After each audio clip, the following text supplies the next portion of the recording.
Hello friends, it's Trisha here on Freedom Hill. Today I thought I'd take you along on some food prep I'm doing for the kitchen. I am freezing watermelon. First thing, I had watermelon that was getting a little bit mushy and I had some cantaloupe that didn't make it. But I thought I would put the watermelon in the freezer and have it to make slushies. The grandkids are coming in a couple weeks, so that'll be fun. They can make slushies. So I put them just individual pieces on pieces of parchment paper inside the trays of this Pampered Chef. It's a fruit keeper, I guess you call it.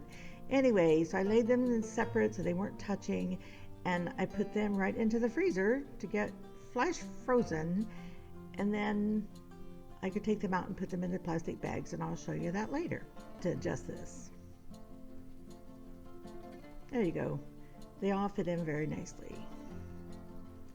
The next thing I did was make some chicken soup mix for the freezer. I had some celery that was getting old and going bad, and so I chopped that up along with some carrots. Now the carrots were not going bad, but I went ahead and prepped them, peeled them, and cut them into pieces so that they could go into the food processor with the celery.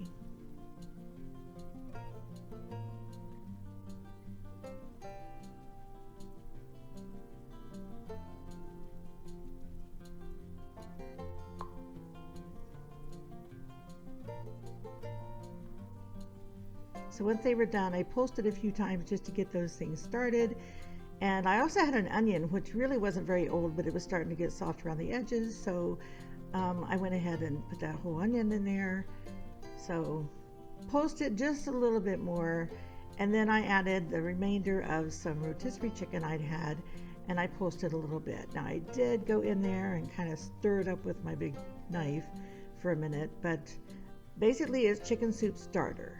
And I'll need to just add the rest of the ingredients to my chicken soup. But yeah, this is an easy, quick way to take care of vegetables that are getting old. And I put it in the freezer. So the next thing I'm up to is straining my cold brew coffee. I had put coffee in a large half-gallon mason jar the night before, and I wanted to strain that through so I could prep it for the next few days. I think out of this, I got enough coffee for probably 5 days, maybe 6. But I do cold brew coffee in the summer with a creamer.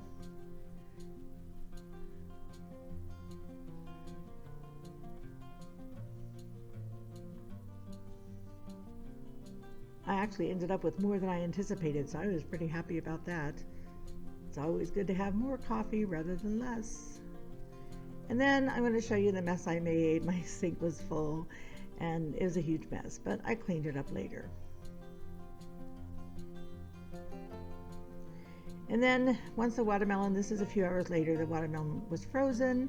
I went ahead and put it into plastic freezer bags so I could just put it away in the freezer. Once I got these in here, then I was able to flatten them down pretty flat, and they fit just fine in my freezer.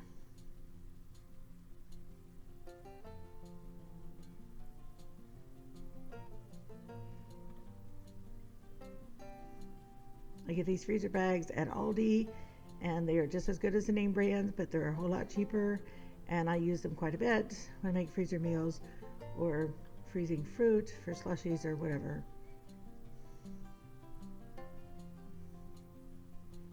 So there we have it, frozen watermelon.